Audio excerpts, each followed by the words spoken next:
From the air, our planet appears a vibrant blue and green oasis teeming with life. But look closer, and a more troubling picture emerges. Our journey begins in the Arabian Peninsula, home to the Kingdom of Saudi Arabia. Here, beneath the vast desert sands, lie reserves of oil and gas that fuel the world. But this abundance comes at a cost. Saudi Arabia ranks among the highest emitters of greenhouse gases, largely due to its heavy reliance on fossil fuels. The sheer scale of oil extraction leaves its mark on the landscape. Vast tracts of desert scarred by spills, the air thick with the fumes of refineries. The Arabian desert, once a pristine ecosystem, is now dotted with oil waste and littered with debris. Our journey takes us now to Bangladesh, a nation on the front lines of climate change.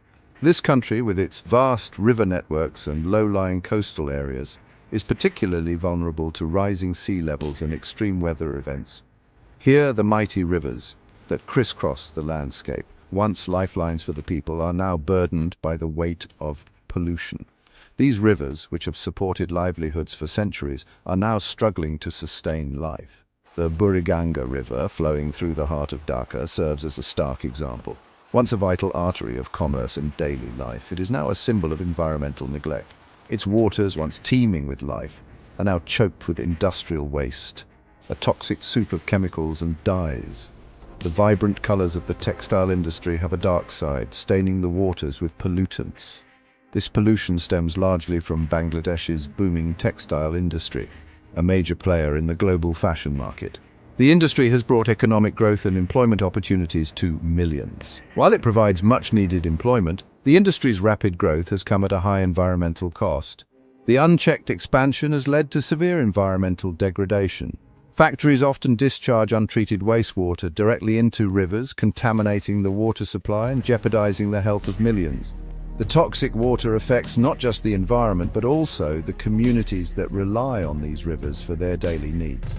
Bangladesh's urban centers are grappling with a mounting waste management crisis. The rapid urbanization has outpaced the development of adequate waste disposal systems, leading to widespread pollution and health hazards.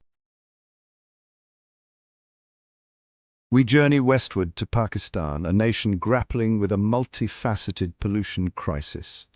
This South Asian country, with its rich cultural heritage and vibrant cities, is facing an environmental challenge that threatens the health and well-being of its people. In the bustling metropolis of Lahore, a thick blanket of smog often obscures the horizon, a stark reminder of the city's struggle with air pollution. The air quality here frequently reaches hazardous levels, affecting millions of residents and contributing to respiratory illnesses. The primary culprit is the heavy reliance on coal for energy production, releasing a torrent of harmful pollutants into the atmosphere. Industrial emissions from factories and power plants add to the toxic mix, making the air difficult to breathe. Pakistan's urban centers are struggling to cope with the sheer volume of waste generated by their rapidly growing populations. Streets are often lined with garbage, and the lack of efficient waste disposal systems exacerbates the problem. Inadequate waste management systems mean that garbage often ends up in open dumps, polluting the environment and posing health risks to communities living nearby. These open landfills are breeding grounds for disease and contribute to the contamination of soil and water sources. Access to clean drinking water is another pressing concern. Many communities rely on contaminated sources, leading to widespread waterborne diseases. The Indus River, once a lifeline for the region, is now bearing the brunt of pollution. Industrial waste and untreated sewage flow into its waters, endangering both aquatic life and the people who depend on the river for their daily needs. The struggle for clean air and water in Pakistan is a battle that requires urgent attention and sustainable solutions. Our journey takes us now to India, a land of vibrant cultures where ancient traditions blend seamlessly with modern advancements. This nation is not only known for its rich heritage, but also for its rapidly growing economy, which has seen unprecedented development in recent years. However, this growth comes at a significant cost.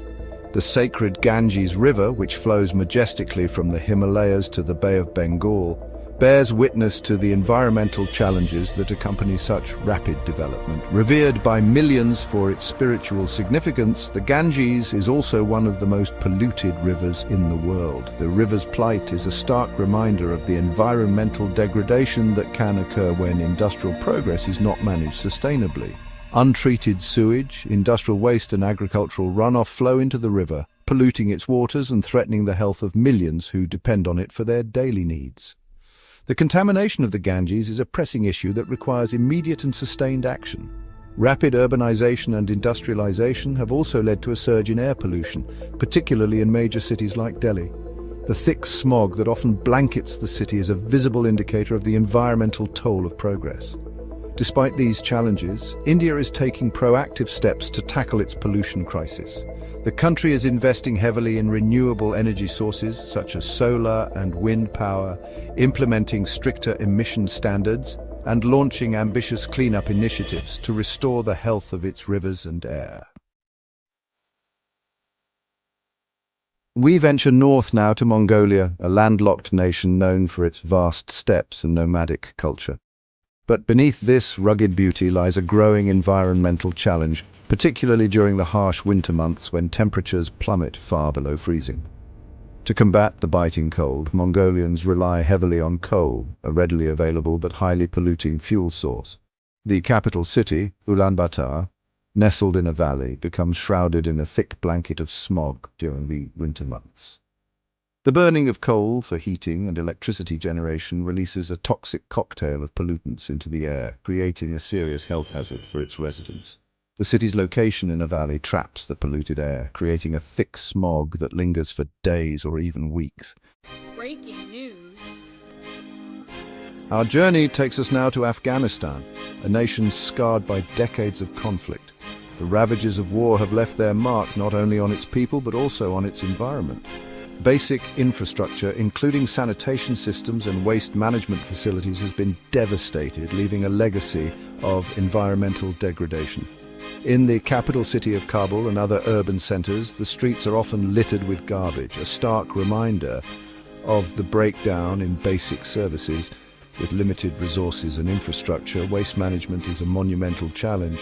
Access to clean water is a luxury for many. Chapter 7. Chad, a thirst for change. We journey now to Chad, a landlocked nation in the heart of Africa. Here, the arid landscape and relentless sun bear witness to the challenges of life on the margins of the Sahara Desert. For the people of Chad, access to clean water is not a given, it is a daily struggle. The lack of basic sanitation infrastructure is a major contributing factor to the country's pollution crisis.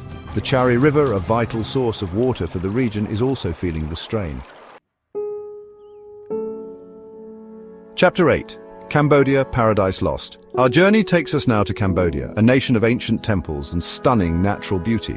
But beneath this idyllic facade lies a growing environmental crisis, fueled by rapid development and a lack of effective environmental policies. The Mekong River, the lifeblood of Southeast Asia, flows through Cambodia, sustaining its people and its ecosystems. But this vital waterway is facing increasing pressure from pollution. Industrial discharge, agricultural runoff, and untreated sewage flow into the Mekong, contaminating its waters and threatening the delicate balance of this vital ecosystem. The livelihoods of millions who depend on the river for fishing and agriculture are at risk. Chapter 9. Nigeria, the oil paradox. Our journey takes us now to Nigeria, a nation blessed with abundant oil reserves but grappling with the environmental consequences of this resource extraction. The Niger Delta, a vast network of wetlands in southern Nigeria, is the heart of the country's oil industry, but decades of oil spills, gas flaring, and inadequate environmental regulations have taken a devastating toll on this fragile ecosystem. The once pristine waterways are now slick with oil, the air thick with the acrid smell of gas flares. The livelihoods of communities who depend on the delta's resources for their survival have been devastated. Chapter 10. South Sudan, a fragile peace. Our journey concludes in South Sudan, a young nation emerging from the shadow of a long and brutal civil war. The conflict has left its mark not only on its people but also on its environment. Basic infrastructure, including sanitation systems and waste management facilities, has been devastated, leaving a legacy of environmental degradation. In Juba, the capital city, and other urban centers, the lack of proper waste management is evident. Access to clean water is a daily struggle for many in South Sudan.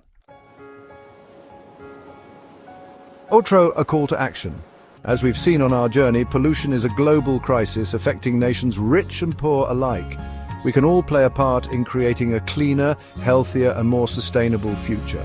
Don't forget to subscribe to the channel and we'll see you in the next one.